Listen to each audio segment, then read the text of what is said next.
E vamos falar também de espiritualidade e descoberta sobre a vida após a morte. É sobre isso que nós vamos conversar com a atriz Ana Rosa, no elenco do filme E a Vida Continua, em cartaz em todo o Brasil. O filme é baseado num best-seller espírita, psicografado pelo médium Chico Xavier. O terapeuta Luiz Felipe Tizipré aprendeu lições de espiritualidade, conhecendo e defendendo a cultura dos índios brasileiros e norte-americanos. Lições que incluem revelações sobre vidas passadas. Tizipré conta essas experiências no livro Uma Jornada no Tempo, que tem prefácio do teólogo Leonardo Boff. E temos como é que você acredita na reencarnação? Você também partilha dessas ideias? Leda, eu acredito porque, para mim, a reencarnação é uma coisa lógica. Eu acho que seria muito sem sentido, e a gente tem dois cientistas aqui, né?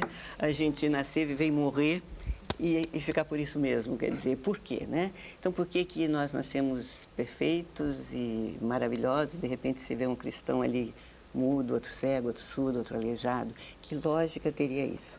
Então, a gente teria que partir do princípio de que tudo é fruto do acaso, que não existe uma mente superior gerindo isso tudo. Então, não existiria Deus.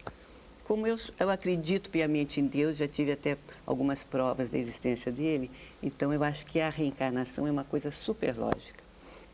E depois, a gente não pode colocar em dúvida relatos de médiuns como um Chico Xavier, que deixou 400 e tantos livros psicografados, e outros tantos, atualmente o Divaldo Pereira Franco, que viaja pelo mundo todo dando palestras. Como é que você vai colocar em dúvida essa mediunidade deles? Eu não tenho essa mediunidade.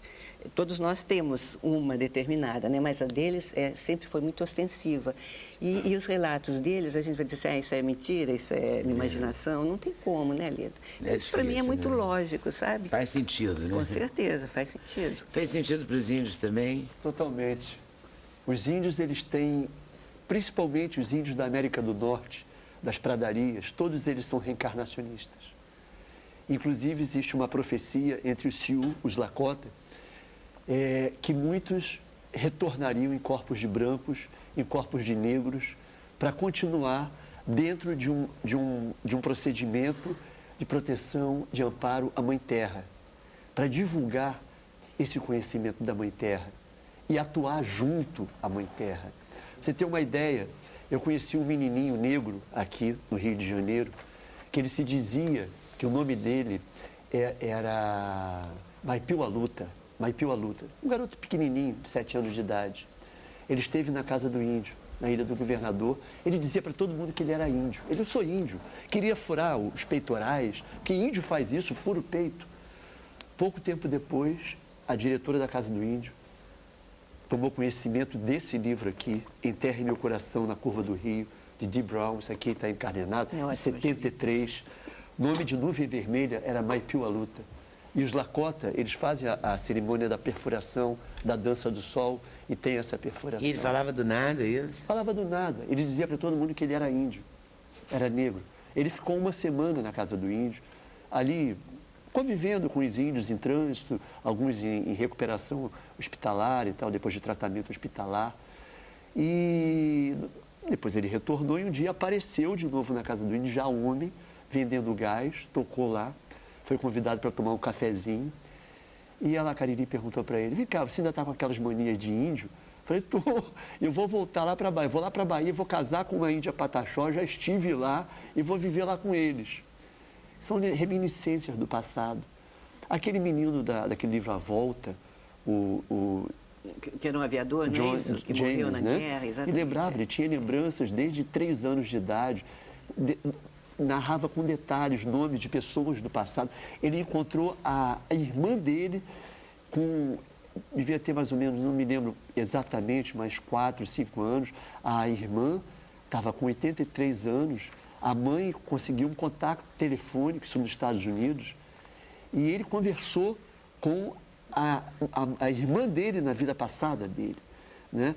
E uma série de evidências. O pai era completamente alheio a isso, achava que era invenção da mente dele. Quanto mais o menino falava, o pai ia na internet, comprovava todos aqueles nomes, todas aquelas referências. Ele lembrava do modelo de avião que ele morreu na guerra, ele falou o nome do modelo do avião. não é? Tem um ditado, garoto. você deve saber quem foi o Mileco, né? Sim. O Mileco dizia, Mileco foi um espírita cego já falecido, ele dizia que Jesus matou a morte e Allan Kardec assinou o atestado de óbito, entendeu? Não existe a morte, existe a morte do corpo biológico. Nem o corpo morre, ele se transforma, não é? Então, eu acho que... Quem acredita em reencarnação pode aceitar a cremação? Olha, segundo a espiritualidade, o corpo ele deve ter pelo menos um período de 72 horas, não é?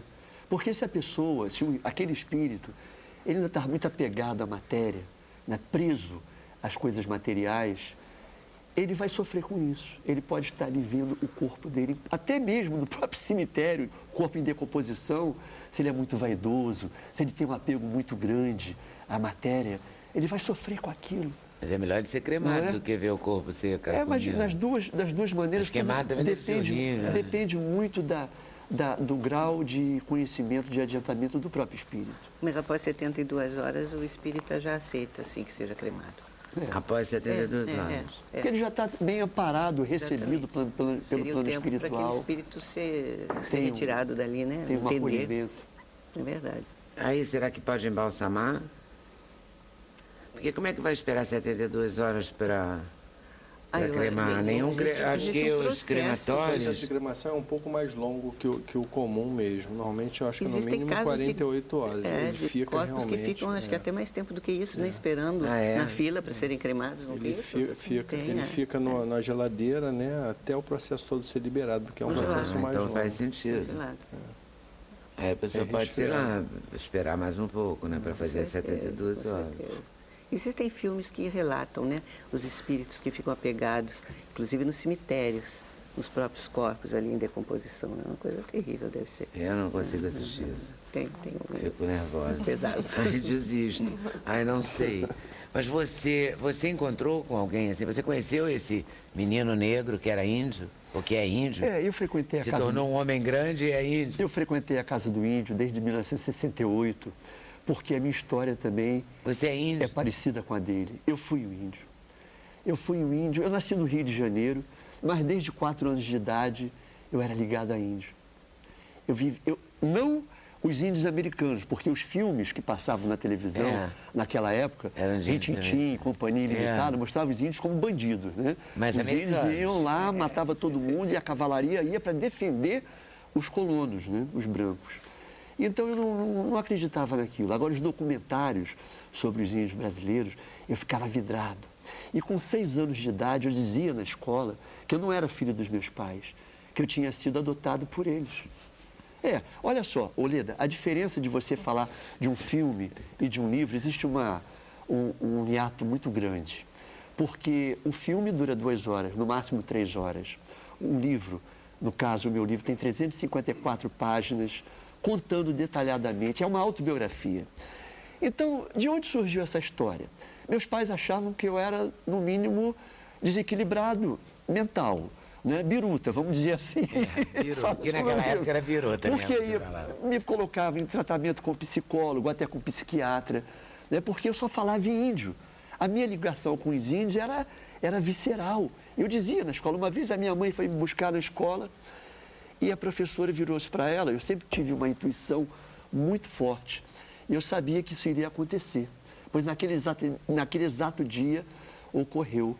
Quando a professora se aproximou da minha mãe, ela virou-se para ela e falou assim, olha, a senhora não me leve a mal não, eu vou lhe fazer uma pergunta meio indiscreta. Naquele momento eu já não sabia para onde olhava para o chão, porque eu sabia qual seria essa pergunta. E ela perguntou exatamente, deu em casa, né? Claro. E se ela era minha mãe mesmo. Minha mãe falou, claro que eu sou mãe dele. Se ele nasceu da minha barriga, como é que eu não sou? Naturalmente, esse menino deve dizer que é filho de índio, que ele só fala em índio. Bem, e eu fui viver com os índios. Eu fui um indigenista. Antes de me tornar um terapeuta, eu fui indigenista. Eu passei mais de 20 anos trabalhando com os povos indígenas no Brasil. E quando eu conheci a minha companheira, a Vera, minha ex-mulher, nessa época eu desenvolvi um trabalho que foi pioneiro com os Guarani, aqui no Bracuí, no município de Angra dos Reis, que nem a FUNAI sabia da existência desses índios. E foi um trabalho que levou 14 anos pela demarcação dessa área. É uma área de 2.100 hectares. Então, eu conheci essa minha ex-companheira em Brasília, num Congresso Nacional de Lideranças Indígenas. E no Congresso Nacional, no Congresso sobre Lideranças Indígenas, no Congresso Nacional. E nós já conversávamos, assim, por correspondência, porque eu encontrei com ela nessa ocasião pela segunda vez, porque a primeira vez foi nos corredores da FUNAI, ela estava fazendo um estágio, ela é antropóloga, e nós conversamos na época, eu precisava de uma pessoa para fazer um trabalho na área de educação no Bracuí, com os Guarani, e ela ficou assim muito, gostou muito de saber desse trabalho e ficou assim empolgada com a possibilidade de desenvolver esse trabalho lá na região. Aí eu voltei para o Rio, eu tinha ido a Brasília em função da questão da terra e perdi o contato com ela.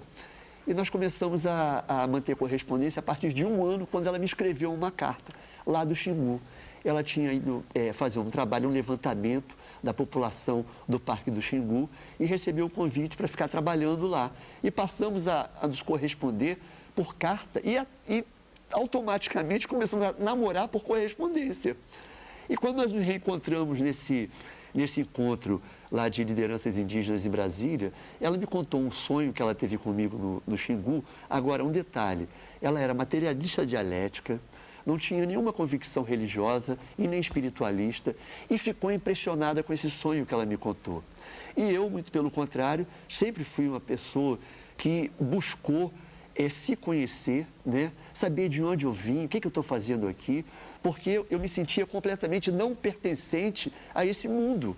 A minha família, a família que eu nasci e a cidade em que eu cresci, que fui criado. E ela me contou esse sonho. E nesse sonho, nós iríamos ficar juntos durante 5 anos, teríamos um filho, depois nos separaríamos e eu iria morar nos Estados Unidos. A minha reação, quando ela contou esse sonho, foi dar uma vasta gargalhada e dizer para ela assim, olha, imagina, Estados Unidos é o último lugar do mundo que eu quero conhecer. E a gente vai ficar junto até o final da vida. Concluindo, ficamos juntos 5 anos, tivemos uma filha, a Maíra, que tem a foto dela aí, pintadinha de urucum, nas margens do Rio das Mortes, no Mato Grosso, quando nós fizemos uma viagem de canoa pelo Rio das Mortes, em direção a Araguaia. E aí nos separamos. Quando nós nos separamos, eu nem lembrava mais dessa história, porque como aquilo eu não fixei, eu não tive menor ligação com esse sonho que ela me contou, entrou num ouvido e saiu pelo outro, como a gente costuma dizer. Só que 3 anos depois da nossa separação, em 92, eu tive o que no Espiritismo se chama desdobramento. Eu tive 4 desdobramentos. É quando a gente dorme, nossa consciência ela se desprende do corpo. Isso todo mundo faz, todo mundo, inconsciente ou conscientemente. E nessas experiências, a primeira começou faltando 1 semana para Rio 92. Eu não vou contar porque são detalhes muito precisos. Mas esses desprendimentos, né? Eles se dão assim, careta? Totalmente. Você dormiu, você sai do corpo. Você dormiu, o espírito sai. É uma necessidade. Santo daime, nada. É assim, não. O espírito, o corpo é uma prisão para o espírito. Mas é uma prisão necessária, onde a gente vem aprender, onde a gente vem se aprimorar, não é? Então eu encontrei uma mulher indígena e um velho indígena, um elder, que me deram orientação que eu deveria ir para lá.